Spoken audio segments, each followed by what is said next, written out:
Mateus 7, do 24 ao 27, diz assim: Portanto, todo aquele que ouve estas minhas palavras e as pratica, será semelhante ao homem prudente que construiu a sua casa sobre a rocha. Desceu a chuva, transbordaram os rios, sopraram os ventos e bateram contra aquela casa. Contudo, ela não caiu, porque estava edificada sobre a rocha. Aquele que ouve estas minhas palavras, mas não as pratica, será comparado a um homem insensato que construiu a sua casa sobre a areia. Desceu a chuva, transbordaram os rios, sopraram os ventos e bateram contra aquela casa, e ela caiu, e foi grande a sua queda. Amém? Os irmãos podem se assentar. O tema dessa mensagem, essa é uma pergunta: confiar em si mesmo? Essa é a pergunta como tema. E quando a gente fala em confiar em si, a gente não pode cair em dois extremos, né? O primeiro extremo é aquela pessoa que confia no seu próprio braço para todas as coisas. E a gente até vai ter um pouco mais comentários sobre isso. Mas existe um extremo onde a pessoa não confia em si para nada. Nós somos dependentes do Senhor. Amém. Mas Deus nos deu capacidades também, capacidades naturais para que a gente desenvolve ao longo da nossa vida. Existem pessoas que são bons ouvintes, outras pessoas que são boas para falar. Existem pessoas que são habilidosas com as mãos, né, fazem diversas artes. Existem pessoas que são bons músicos, bons instrumentistas, bons cantores. Existem pessoas que são muito habilidosas em cozinhar. São habilidades que Deus deu. Ah, mas uma habilidade em cozinhar, uma habilidade em fazer unha, sim, habilidades que Deus deu. Por que não? E nós podemos usar essas habilidades para a glória do Senhor. Certo? Só que às vezes a gente, na nossa falta de autoconfiança, a gente acaba deixando essas coisas de lado. A gente deixa de desenvolver muitas coisas que a gente poderia desenvolver simplesmente por não confiar naquilo que Deus nos deu, não confiar em nossas habilidades, não confiar no Deus que nos fez. Quanto a gente vê, por exemplo, cada uma das pessoas que ministram louvor, por exemplo, todos são dependentes de Deus.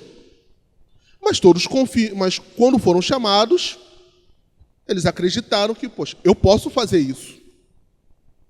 Quando os pastores foram chamados para pastorear, são dependentes do Senhor. Confiam no Senhor totalmente.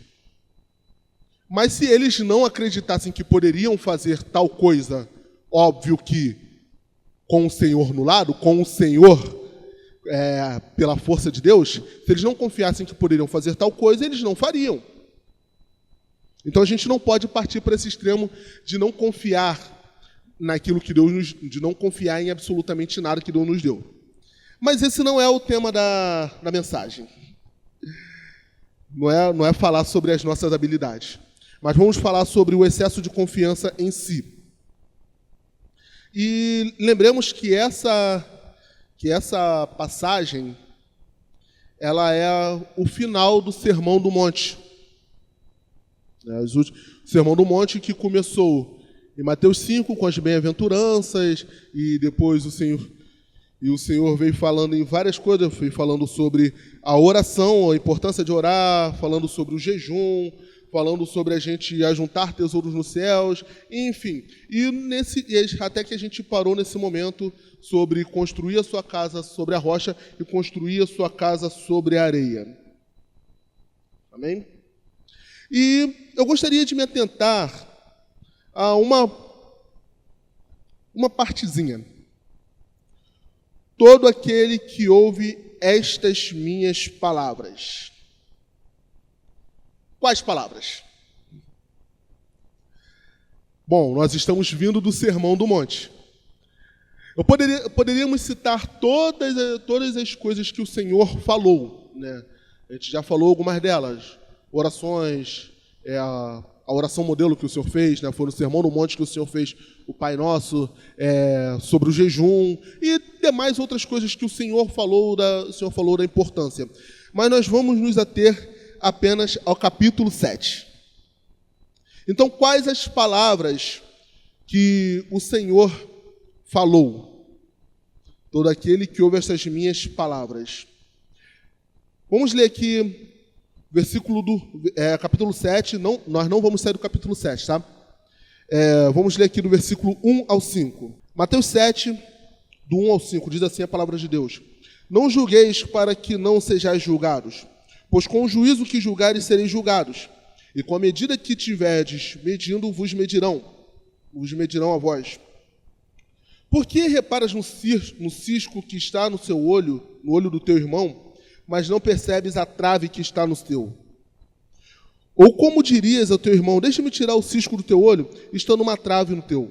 Hipócrita, tira primeiro a trave do teu olho, e então verás claramente para tirar o cisco do olho do seu irmão. Então, a primeira palavra que o Senhor fala para a gente nesse momento é ter empatia. E como assim a gente vai falar em empatia? Empatia, como diz um ditado, calçar os sapatos do outro. O que significa isso? Se colocar no lugar do outro, se colocar na pele do outro. Tentar pensar como o outro pensaria nessa determinada situação que às vezes a gente julga. Óbvio que não estamos falando em passar panos para pecado. Nós não estamos falando sobre isso.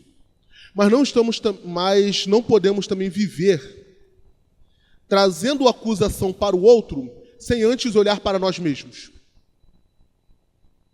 Isso é bíblico. Se o outro pecou, alerte-o.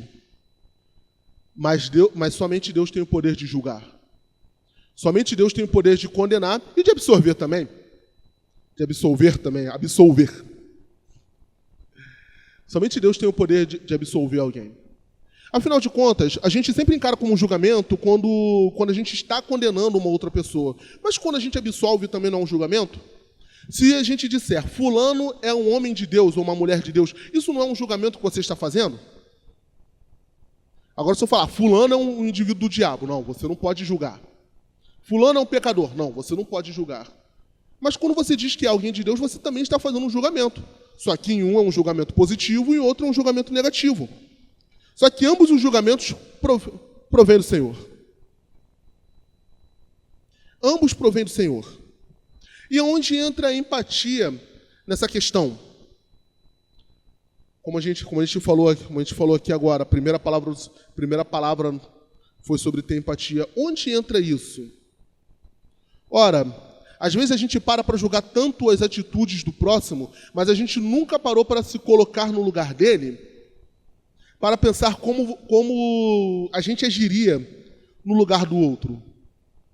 Nós vemos muitas pessoas, às vezes, estão cabisbaixas. Sim, estão tristes. Às vezes lamentam.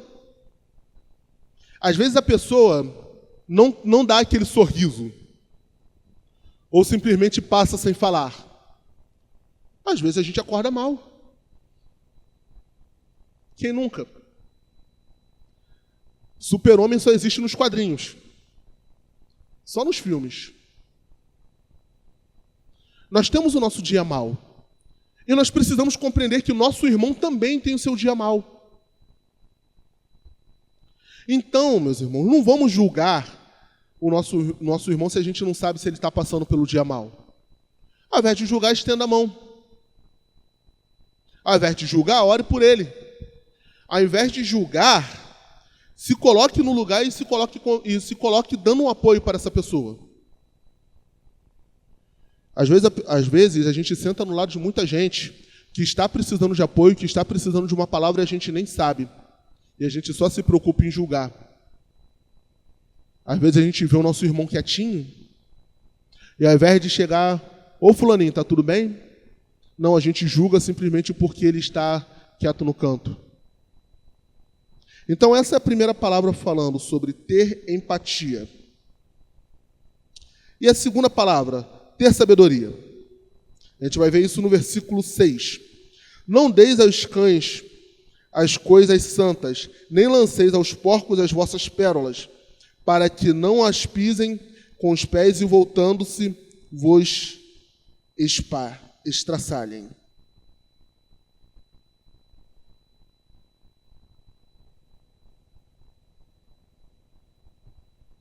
Bebam água.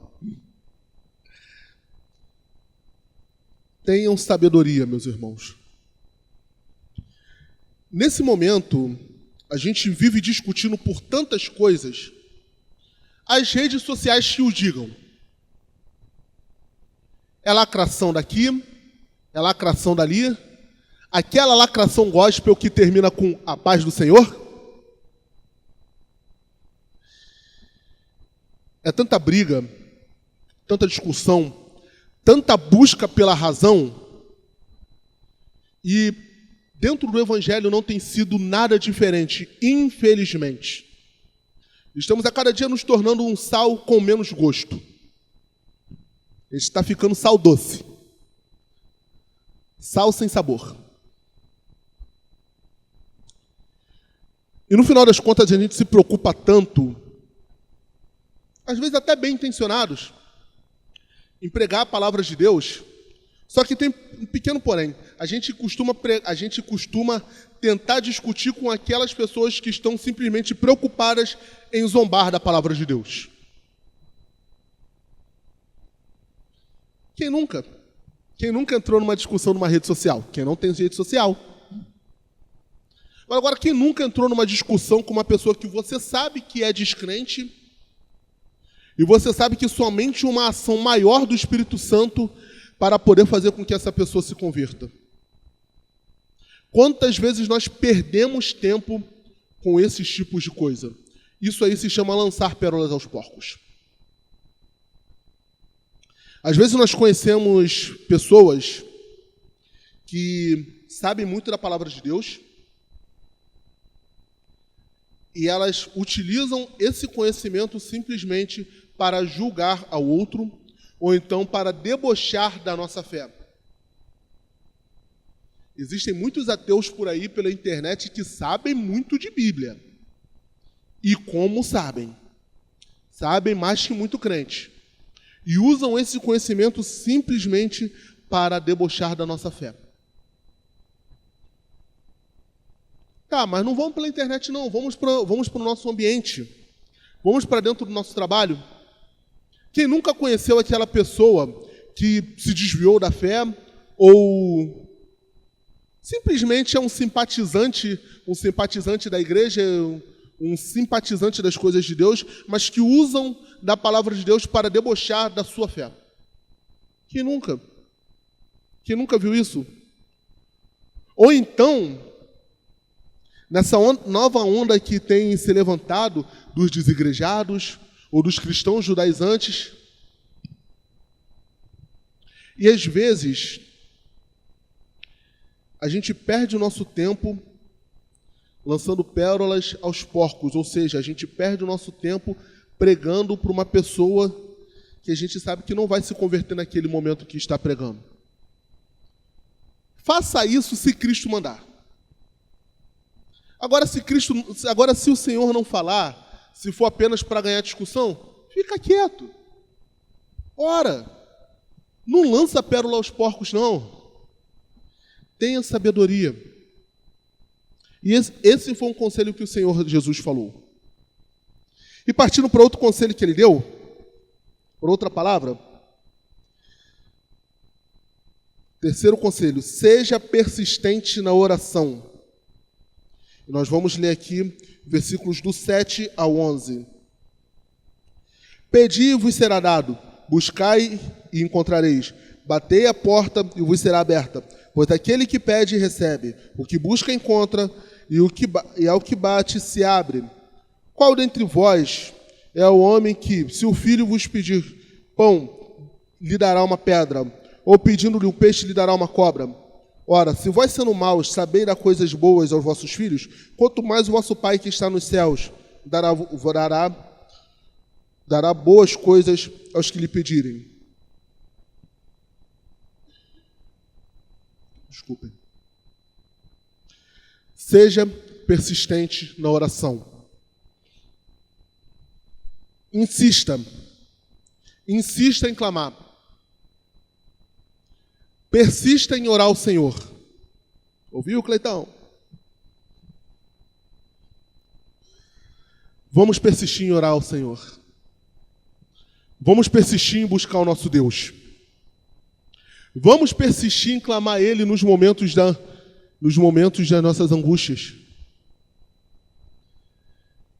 É estranho a gente dizer que crê no poder de orar, no poder de clamar ao Senhor, que é estranho porque às vezes a gente parece que a oração é a última coisa a ser feita.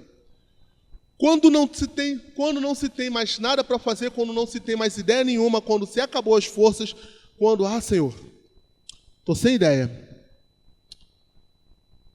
Só orando mesmo. Parece que a oração é a última coisa. Imagina você numa guerra.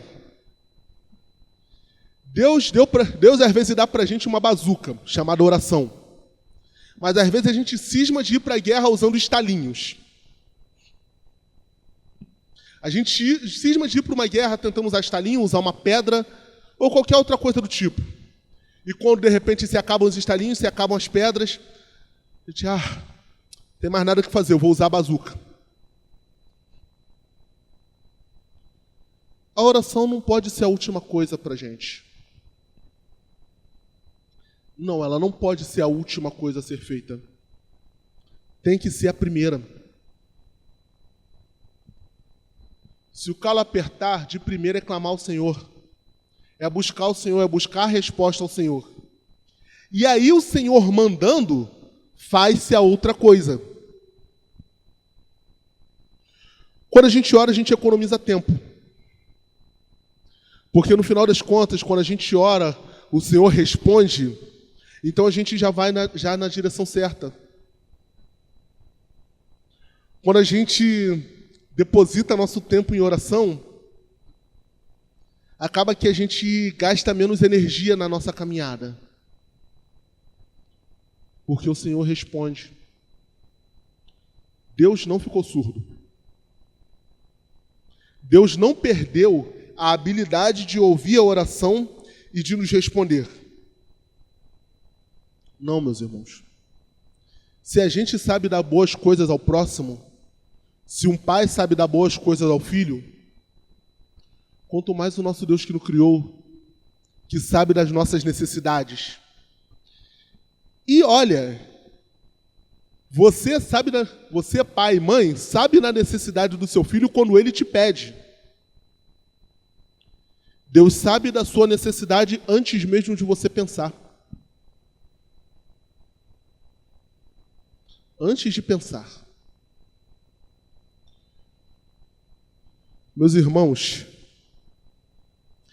aprendam junto comigo nessa noite. A oração não pode ser a última coisa. Tem que ser a primeira. E digo mais, na maioria dos momentos, a única. A ação pós-oração tem que vir após o Senhor falar. Ela não tem que ser a última coisa. Acabaram-se as forças, não tem mais nada que fazer, vamos orar, não. Ela tem que ser a primeira. Se nós confiamos no nosso Deus, como a gente diz que confia, então nós temos que orar em primeiro lugar. E ser persistente na oração. E partindo para o próximo conselho, versículo 12. Portanto, tudo que vós quereis que os homens vos façam, fazei vós também a eles, pois esta é a lei e os profetas. Desculpem. Tenha amor fraternal. Ora, lá para frente o Senhor Jesus vai falar que toda a lei se resume em quê? amar o Senhor Deus sobre todas as coisas, de toda a sua alma, de todo o seu coração, de todo o seu entendimento, e amar ao seu próximo como a ti mesmo. Então, as leis do Senhor consistem em amar a Deus, se resumem em amar a Deus e amar ao próximo. E esse amar ao próximo tem que ser fruto do amor a Deus. Pois, afinal de contas, é possível amar ao próximo sem amar a Deus? Sim. Existe muito ateu gente boa por aí. Existe muito ateu legal. Gente que não crê na existência de Deus, ou então outras pessoas que até creem na existência de Deus, mas vivem a vida louca de acordo com a sua maneira. Outros que têm o seu próprio amor para com Deus. E quando se fala o seu próprio amor, não é um amor bíblico, que a palavra de Deus diz que aquele que tem os mandamentos do Senhor os guarda, esse é o que o ama. Então há pessoas que não guardam os mandamentos do Senhor, mas amam o próximo. Fazem muitas ações sociais e ações boas, que são exemplos para muitos crentes. Pois é possível amar ao próximo sem amar a Deus. Mas é impossível você dizer que ama a Deus sem amar ao próximo. Não existe uma pessoa que ama a Deus e odeia ao próximo, que aborrece ao outro. Não existe uma pessoa que ama a Deus verdadeiramente e é egoísta e não quer saber do outro indivíduo. O famoso ditado farinha pouca, meu pirão primeiro. Não, na lei de Deus isso não existe. Então, o conselho do Senhor também foi ter amor fraternal. E outro conselho que o Senhor deu, falou sobre santificação. Versículos 13 e 14. Vai dizer assim: entrai pela porta estreita, pois larga é a porta, espaçoso é o caminho que leva à perdição, e muitos são os que entram por ela. Como é estreita a porta e apertado o caminho que leva para a vida, poucos são os que a encontram. E olha, não existe engenheiro civil capaz de alargar o caminho da salvação. Às vezes parece que o caminho da salvação está muito largo. Eu ouvi, certa vez, um camarada que simplesmente se desviou do evangelho e se desviou com força. Mas ele não deixou de ser pastor ou reverendo, como é chamado. E esse dito reverendo diz ele ter rompido com os caminhos da religião. Vocês sabem de quem eu estou falando. E uma das coisas que esse indivíduo falou foi que, no final das contas, todos irão se converter. Uma doutrina chamada universalismo. Baseado em que ele diz isso? Não sei. Não foi na Bíblia. Mas ele diz que em um determinado momento, quando as pessoas, no último suspiro, quando a pessoa está de cara com a morte e não tem mais outra coisa para fazer, aí a pessoa no seu interior diz: eu quero a vida. Se Jesus é a vida, eu quero a vida. Mais ou menos por aí. O caminho da graça ficou largo, né? O caminho para a salvação ficou largo. E várias outras coisas que a gente vê por aí, como alguns tipos de ditas igrejas que estão existindo por aí, que incluem muitas pessoas, sem falar de denominações, ou diversas outras pregações, onde a gente vê que Deus te ama com seus pecados e você pode continuar assim. Deus ama você com seu pecado e você pode continuar assim, porque afinal de contas nós somos pecadores e Deus entende. Meus irmãos, o caminho da salvação não é largo, não. É estreito. E não dá para a gente levar nada em nossas mãos. Ele é tão estreito que só cabe a gente. E as coisas boas que nós guardamos. Coisas boas diz o quê? O Espírito Santo e a palavra do Senhor. Não dá para a gente carregar algo ou alguém ao nosso lado nesse caminho estreito. Então, outro conselho que o Senhor nos deu foi se santificar. Versículos do 15 ao 20. A gente vai ver uma coisa bem interessante.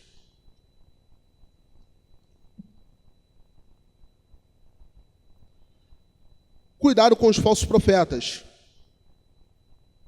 que vêm até vós disfarçados em ovelhas, mas por dentro são lobos devoradores. Pelos seus frutos conhecereis. Colhem-se uva dos espinheiros ou figo das ervas daninhas? Do mesmo modo, toda árvore boa que produz bons frutos, toda árvore boa produz bons frutos, e toda árvore má produz frutos maus. Não pode a árvore boa produzir maus frutos, nem a árvore má produzir frutos bons. Toda árvore que não dá bom fruto é cortada e lançada no fogo. Pelos seus frutos os conhecereis. E aí o Senhor está falando nesse momento, o conselho que a gente pode tirar aqui é ter senso crítico. Julgar. E parece meio contraditório a gente começar a mensagem dizendo para não julgar, e nesse momento a gente está falando para julgar. Sim. Sim. E não são duas coisas antagônicas, não. No primeiro momento, quando a gente falou sobre o não julgar, é sobre a gente não dar uma de juiz, simplesmente condenar outra pessoa, tentando se colocar no lugar de Deus. A gente é proibido de dar a palavra final nesse aspecto sobre a vida de um irmão. Mas, nesse momento, a gente está falando em julgamento no sentido de avaliação sobre as informações que você recebe e sobre quem está informando também. O que acontece? A gente precisa avaliar as informações e quem nos transmite. O testemunho do pregador diz muito sobre a sua pregação. Lembra do dito reverendo que eu falei ainda há pouco? Pois bem, ele pregava um determinado sermão e era muito conceituado no Brasil. O camarada não vou nem dizer que era, ele é um gênio, ele é muito inteligente. Tem inteligente e tem os camaradas que são gênios, esse cara é um gênio. Só que a pregação dele mudou por um pequeno detalhe. Ele foi pego em adultério. Ele não se arrependeu do adultério, largou a esposa e casou com a amante. Mas poxa, foi apenas um ato falho? Não, ele estava há 10 anos com a amante. Ele vivia 10 anos com a amante. E depois disso, a sua pregação mudou do vinho para a água. A sua pregação mudou totalmente.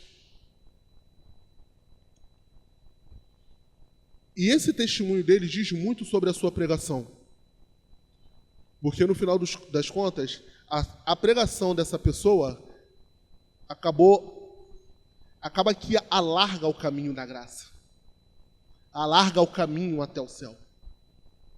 E quando a gente vê que o caminho, na verdade, ele é estreito.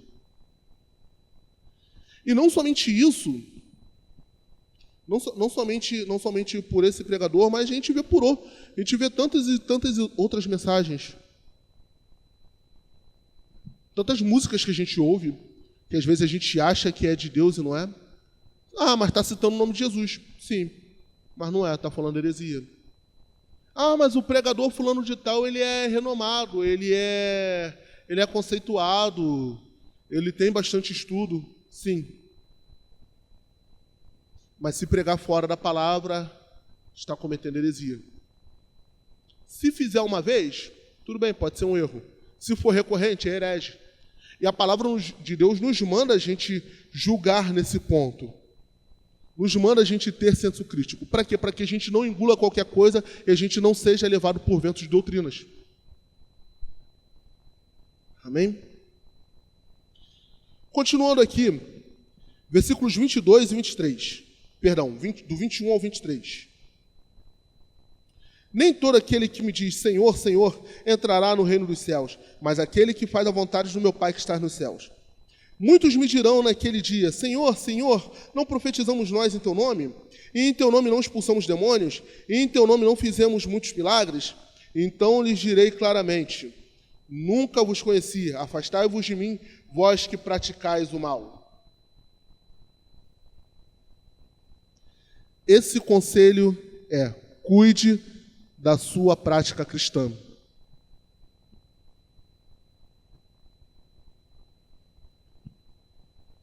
E como assim?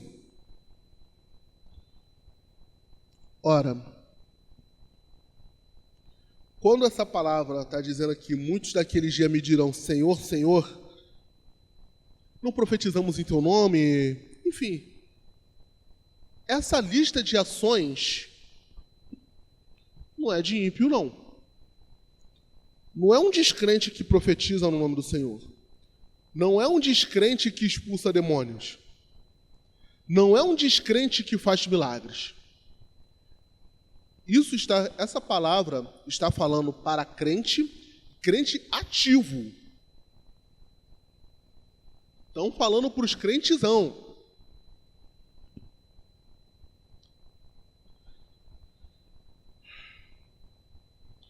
Mas de que adianta a gente se apegar nesses tipos de coisa e não cuidar da nossa prática como cristãos? O que adianta a gente se apegar naquilo que a gente faz ou fez e não cuidar da nossa vida com Deus? Literalmente, a casa cai. Nesse momento, a gente vai ver, aí vai entrar a questão do confiar em si mesmo. Sabe, a gente confia em nós mesmos de várias formas. Mas como assim? Como a gente está chegando a essa conclusão de confiar em si mesmo? Ora, versículos 24 ao 27, que a gente leu, está falando sobre o homem sábio que construiu a sua casa sobre a rocha e o homem insensato que construiu a sua casa sobre a areia. A palavra de Deus, conforme Gênesis 2:7 e Gênesis 3:19, vai mostrar que nós somos pó.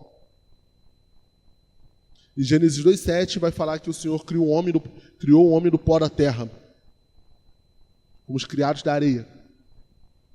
E Gênesis 3:19, quando o Senhor está dando castigo para o homem depois de ter pecado, Ele está dizendo que o homem vai trabalhar duro até voltar ao pó. Você vai trabalhar duro até morrer, porque sois pó, e para o pó voltarás. Falando de pó, falando de areia, a gente está falando de nós, nesse momento. E conforme Apocalipse 3:20, o que seria a casa? Quando o Senhor fala, eis que estou à porta e bato, aquilo ali, embora seja uma palavra para a congregação, também, mas ela tem uma aplicação individual, visto que quando o Senhor fala, eis que estou à porta e bato, o que vem depois está tudo no singular. Se abrir, eu entrarei e cearei com ele. Se fosse para uma congregação inteira, eu diria com eles, convosco. Nossa, convosco estaria no singular também. Estaria no singular. mas seriam palavras voltadas no plural. Então, quando está falando, eis que estou à porta e bato, embora seja uma palavra voltada para a igreja, ela tem aplicação pessoal também. Então, essa casa que a gente está falando aqui, voltando para o nosso texto inicial, a gente está falando sobre a nossa vida. Então, a casa construída sobre areia está falando sobre a gente construir a nossa vida sobre os nossos conceitos humanos. E não somente isso. A gente pode enumerar diversas coisas do que seria construir a casa sobre areia, sobre a confiança em si. Construir a casa sobre areia seria a mesma coisa que confiar em si, confiar no homem. E a gente pode enumerar diversas outras coisas, como, por exemplo, construir a casa sobre areia pode ser eu crer em si e em mais ninguém, ou seja, um camarada totalmente descrente da existência de um Deus.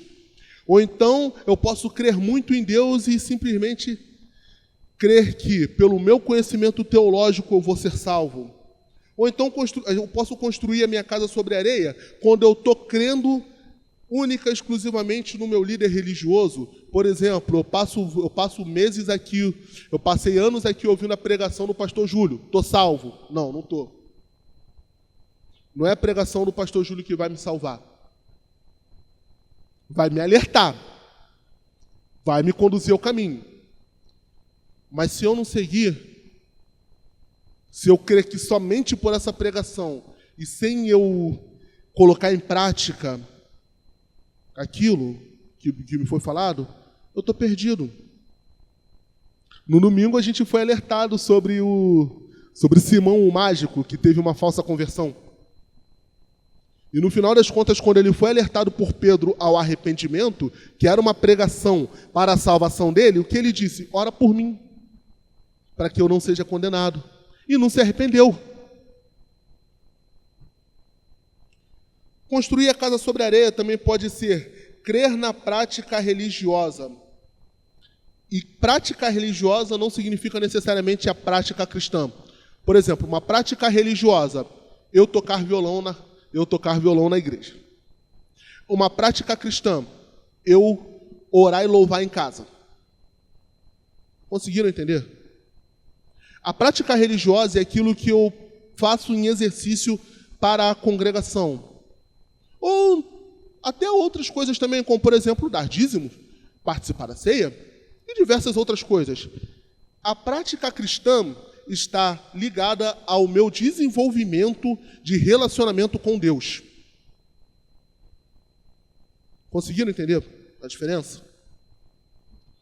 Tomar a ceia não vai te fazer ir para o céu. Dar dízimo não vai te fazer ir para o céu. Não.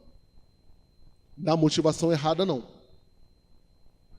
Apenas por prática religiosa não vai te fazer ser salvo.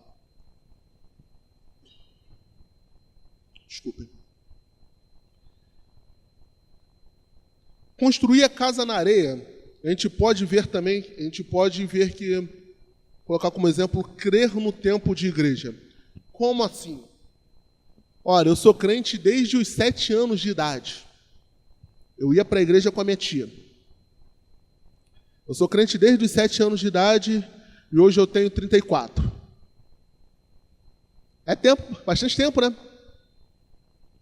Pois é, só que no céu a antiguidade não é posto. O seu tempo de caminhada cristã não significa necessariamente o seu tempo de maturidade cristã.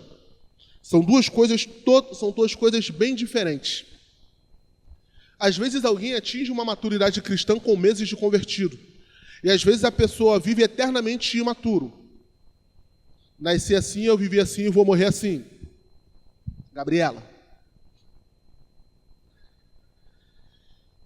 Mas só que muitas vezes a gente se apega ao nosso tempo de igreja. A gente se apega ao nosso tempo de congregação. A gente está construindo a nossa casa na areia quando a gente é apegado assim. E outra coisa também que a gente pode colocar seria construir a casa na areia pode ser também se apegar naquilo que a gente fez antes. E isso está muito bem explícito no versículo 22 que a gente leu.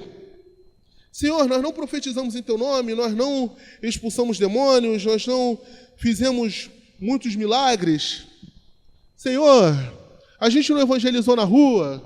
Senhor, não ministrei louvor na congregação e em outras congregações. Senhor, eu não estava pregando aqui na congregação e já fui pregar em outros lugares. Senhor, já fiz tanta coisa para o Teu reino aqui nessa congregação e aqui e em outras congregações também. Falando de mim. Essa é a minha história. E vocês têm a sua também.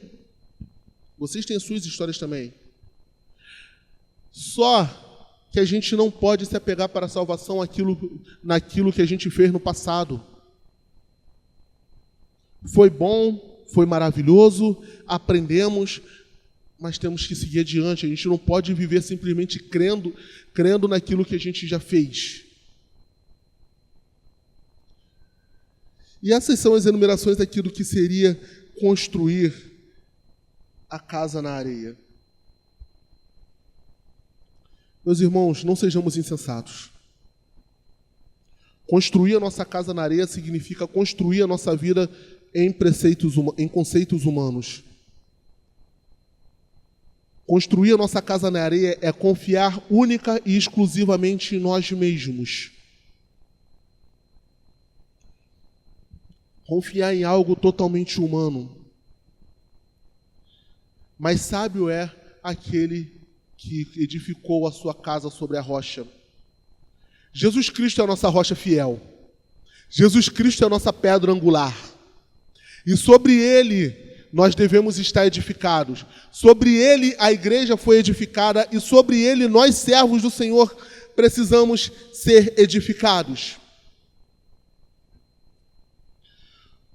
Fora de Cristo não há salvação. Não adianta a gente tentar apelar para quaisquer outras coisas, que às vezes até podem fazer com que a gente se sinta próximo de Deus. É muito gratificante ajudar alguém. É muito gratificante fazer o bem para outra pessoa. Deus se agrada disso, mas Ele não vai te salvar por isso. A gente edifica a nossa casa sobre a rocha quando a gente se arrepende dos nossos pecados. A gente edifica a nossa casa sobre a rocha quando a gente busca o Senhor. Quando a gente pratica as palavras que foram faladas antes, sobre ter empatia. A gente falou aqui os conselhos. Quando a gente tem empatia com o próximo, quando a gente busca ter a sabedoria do Senhor, quando a gente é persistente em oração, quando a gente busca ter amor fraternal, quando a gente se santifica diante do Senhor, quando a gente não absorve todas as outras coisas, tudo que passa para a gente, mas a gente procura ter um senso e buscar do Senhor a sabedoria dEle. Quando a gente cuida da nossa prática cristã, a gente está edificando a nossa casa sobre a rocha. E olha que interessante no final. Sobre quem edificou a sua casa sobre a areia e sobre quem edificou a sua casa sobre a rocha, vem chuva, vem ventos e vem tribulações. Todos nós iremos passar pelas intempéries da vida. E digo mais, essa palavra não significa necessariamente só as intempéries da vida, mas falando também da perseguição do vento final que virá sobre nós. Os últimos dias de tempestade, o último vendaval. A gente está falando de perseguição na congregação. E se nós não estivermos edificados sobre a rocha, a casa cai. A nossa vida cai. Se nós não estivermos edificados em Cristo, nós vamos cair, nós vamos ser destruídos. Mas olha,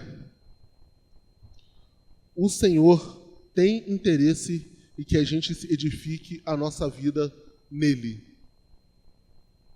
Ele não corre atrás de nós, como dizem por aí, como já disseram em uma vez num show mundano, Deus é obcecado por você. Não. E abrindo um parêntese, né? Foi num show mundano, num evento, foi no Rock in Rio. No Rock in Rio, um determinado cantor que disse que se converteu, que é de uma igreja bastante polêmica, lá no Canadá. Ele no meio do seu show, ele fez uma oração e falando que Deus te ama, Deus ama você, Deus quer você, Deus é obcecado por você. Ele disse isso na sua oração. Deus, ele te ama muito, mas Deus não é obcecado por você.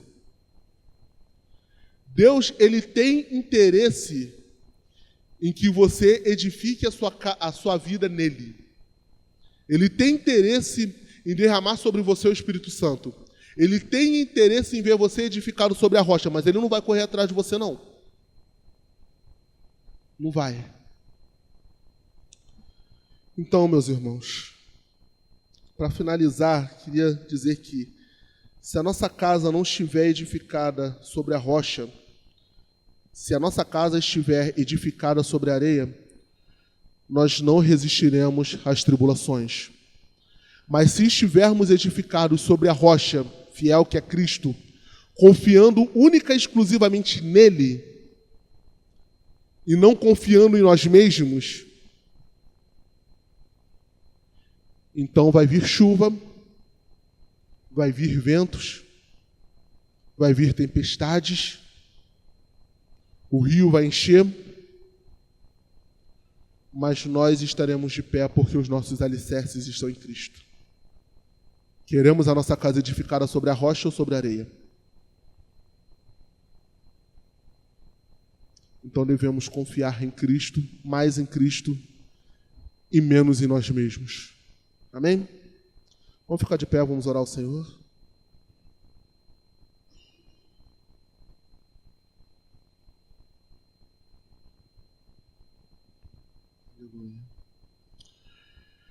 Deus Santo, poderoso, Pai, nós te agradecemos, ó Deus, por tudo aquilo que o Senhor falou conosco. Muito obrigado, ó Pai, por esse aprendizado, ó Deus. Muito obrigado, ó Pai amado, por tudo aquilo que nós observamos com a Tua palavra, Deus.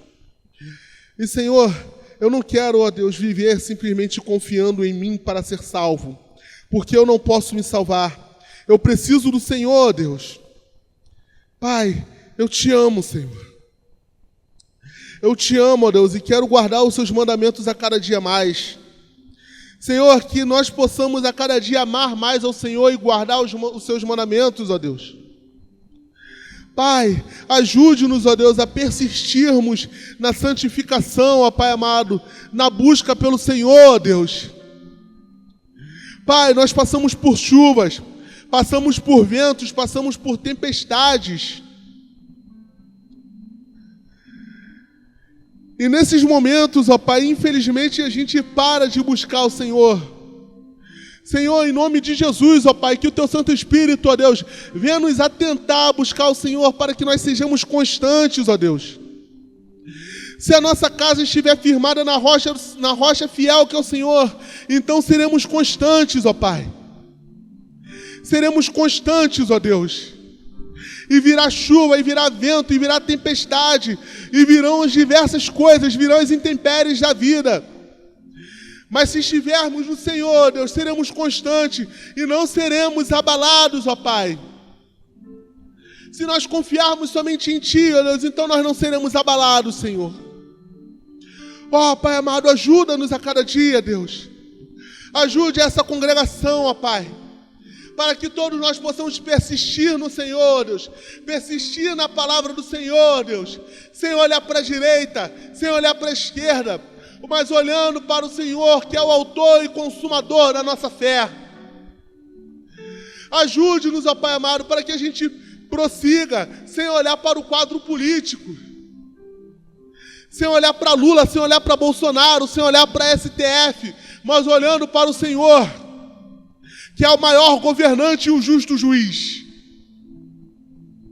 Pai, ajude-nos, ó Deus, Ajuda-nos, Senhor. Nós precisamos do Senhor, Deus.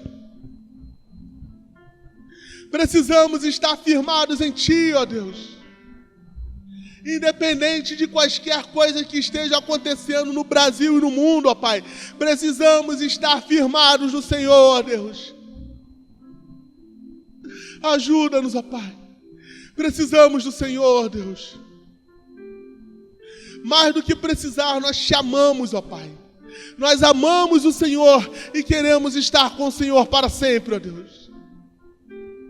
Nós queremos estar com o Senhor para sempre. Porque só o Senhor preenche o vazio da nossa alma. Só o Senhor preenche o vazio dos nossos corações. Vazio que a gente tenta preencher com tantas coisas, ó Deus. Coisas grandes, pequenas. Nesses últimos dias, ó Pai, pessoas viveram, ó Pai amado, indissolutamente, tentando preencher vazio da vida. Se alegrando com uma falsa alegria. Dando o máximo prazer à carne. Mas hoje acabou a festa. E tudo voltou ao normal. O efeito da alegria passou, ó Deus. Mas em Ti, ó Pai amado, nossa felicidade é eterna. Mesmo, ó Pai amado, que a nossa afeição esteja triste, mas os nossos corações serão sempre gratos a Ti, ó Deus. Deus, nós te amamos, ó Pai. E só o Senhor preenche o vazio da nossa vida, ó Deus. Ajude-nos a permanecer em Ti a cada dia, Deus. Para a honra e glória do Teu santo nome, Deus. Em nome de Jesus. Amém.